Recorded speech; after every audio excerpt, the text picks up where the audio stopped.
he didn't actually say that. What he said was that the British people don't want a general election now, whereas my listeners, a lot of them think... a lot of them actually do. I was going to say on the doorstep, nearly everybody wants... Well, I mean, there clearly is going to be an election before January 2025. When do you think it will be?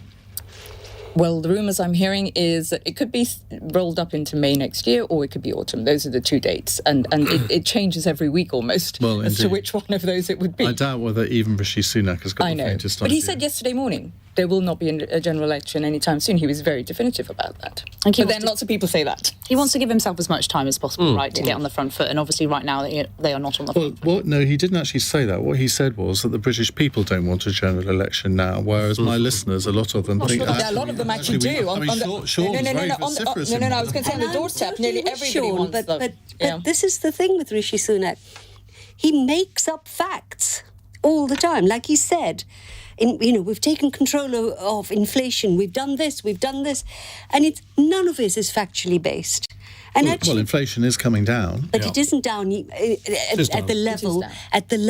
Do you know? No, he said, but halve it by the end of the year. Well, we're not at the end of the year. I mean, I don't think he's going to achieve that. He's not going to achieve that. But all politicians set targets that they want to achieve. But, there's something so weird about this Prime Minister that he stands up. And, Boris had a problem with facts and the truth.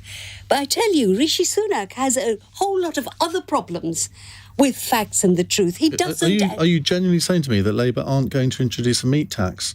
Well, I couldn't possibly say that, because of course when Rishi Sunak but it just sounds so fake all the time, because he's making things up all the time. Why doesn't he get more honest and say, we've got work to do with our National Health Service, I will do better than... And I've been in government for how many years? Instead, there is this fake optimism. We are possibly seeing the decline and fall of the Western Empire.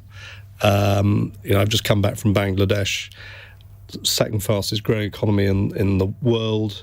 They work 24/7. They produce 60% of our clothes here. It's a country with a work ethic that's... They produce 60% of our clothes. Yeah. It's extraordinary. And incredible factories, fast fashion. They just leave us for dead. Here we are. Poorly paid. Bad. They've lifted huge amounts of their 170 million population out of poverty in the last few years. They've really attacked that side, and I've had a good look at it. Can be very clear about it. We are stuck in a complete rut in this country. We're working part-time. We've got a government that isn't functioning because they're not going to work, that they're managing projects like the one we talked about, HS2, and others extremely badly. It's costing us a fortune. We've got we're taking in less than we're paying out in terms of tax and revenue, and no one is investing in this country at the moment because they want to wait and see what's going to happen. We're taxed too much, regulation is too high, we haven't had the Brexit dividend that we should have done, and I think that's the task that if Rishi is going to be elected, and I know that people in the Durham area feel the same, that we have got to show that there is a dividend, that we have got grips of immigration, that this country has got a pathway forward. And I'm slightly disappointed that Rishi didn't lay out that path today. But he's running out of road, isn't he? He's running out of road, of course he is. But funnily enough, I don't think Labour are going to lay out that pathway. I don't feel great optimism with Starmer. You're depressing us all. Well, I'm afraid it's depressing. You're talking about the work ethic. Why the anti-immigration madness? The work ethic that most immigrants and asylum seekers have is priceless, okay?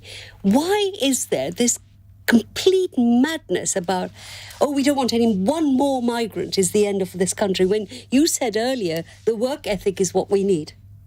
Yeah, we do need work ethic, but we need controlled work ethic because we're a very small country and the infrastructure demonstrably can't cope with but they've been saying this. The people we've got at the moment. Well, they've been saying this 50 years ago. They said it when we came, Uganda nations. We were full up. We were going to destroy the National Health Service's school system. Have you? No.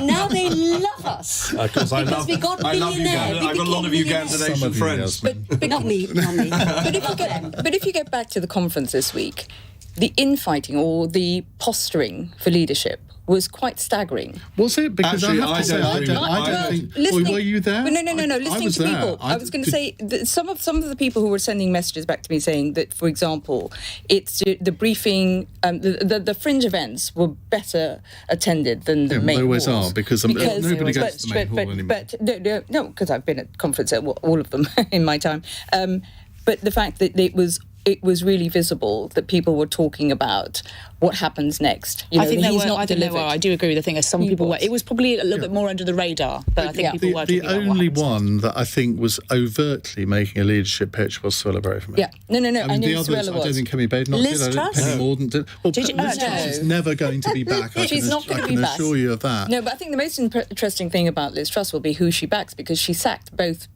Priti Patel and Suella Braverman, so it'll be very interesting who does she back. But no, it was much more about the whispers about Rishi's not delivered what they thought he would. No, I'm afraid I don't agree. I think that my take from the conference was actually how, and I've been to a lot of Conservative conferences, that actually they were pretty united, which was a very good thing, and they needed to be. And they should bide their time anyway. There should be no leadership challenge between now and then. It was an opportunity for them to demonstrate their prowess, of course, when a leadership challenge happens, but nothing will happen beside the election. So they know they're wasting their time. I think the other take was, HS2. I thought that was... Well, that just dominated everything. Yeah. And I think sometimes... so many journalists say the mood of the conference, and and I'm sure, Natasha, you agree with this, journalists discuss the mood of the conference among themselves. They don't actually go out and talk to the party members who are there very much. And I think that's something that really needs to change. Right, let's quick question. In fact, it relates to what you were talking about, Yasmin, from Milan. Milan, in Ashford. Milan, what would you like to ask? Hello, panel. So my question is on the back of what Michelle Donlan said at the conference. So, given the volume of lies and nonsense from the Tories in the last few years, does the panel seriously think that the Tories is the party of facts? And that was what Michelle Donlan, the Science Secretary of State, claimed during her speech in the conference hall yesterday. There were, shall we say, one or two incidents. I mean, we talked about the tax on meat, as Mark Harper's 15-minute cities. I mean, they're all... You can find a justification, but you have to look pretty hard, Natasha. I mean, when they come out with these things, people then put them in the box of, conspiracy theories, don't they? Understandably. Yeah, understandably so. And I think Claire Coutinho got into a little bit of a mess over the meat tax, did she not? Yes. And it was the same as Rishi Sunak at his net zero speech. I think all of us, when he said, there was a suggestion that we all might have to carpool one day, and we all just looked around and went, was that ever a serious suggestion? I don't remember reading that in any government-backed reports. But yes, it was a little bit of a certain, pinch too far, I think. We need to take it with a pinch of salt. It was not ideal to hear those things from politicians, and I think it doesn't do any good for anybody, does it? And doesn't but of course, the more that this happens, the more we talk about these things to the exclusion of maybe things we ought to be talking about, Jonathan. What, like cigarettes? Well, I don't know. I mean, whatever. But it's. Yes, I agree with you. And coming back to what I said earlier, is if this government is going to be re-elected, it has got to lay out a very clear and optimistic path for this country, which does not exist. And a believable one. And if they come out with stuff like that, it's not believable. Is it? I don't disagree with you. I mean, every government bombards us with facts which don't turn out to be the case, so they're not exclusive in that. Don't underestimate what it's doing on the doorstep, though, to the entire political class. I'm sure, and that is the biggest shame of all. You're right, Gina. That's what I was just about to say. This is a cross thing, and if politics is going to regain the confidence in the public eye, then they have got to start talking. I'm sorry, I've not heard any other politician make up numbers, say like Suella did. There's a hurricane. What was it? 1,000 million people are coming here. This is not how you talk if you're a serious politician. This is politicking, okay? And I have, of course, all politicians massage facts, but I've never come across what has been happening in the last 3 or 4 months with this lot. It's endless. But Gina, your party ought to be at 50% in the opinion polls, a true and fair party. If the electorate were really concerned, you would be romping home to victory. Prime Minister Gina Miller. Not in a first past the post system, but getting back to what people are saying in the doorstep, is that everyone's being tarred with the same brush, and that's what's so damaging. Yeah. Because if people don't, their next response is, they're all the same, we're not going to vote. And that's the biggest danger in the next election, because people don't have confidence, and that creates a real depression in the country. Yeah. So the damage cannot be underestimated. A lie today damages people's confidence tomorrow, and we have to, politicians across the board have to stop it.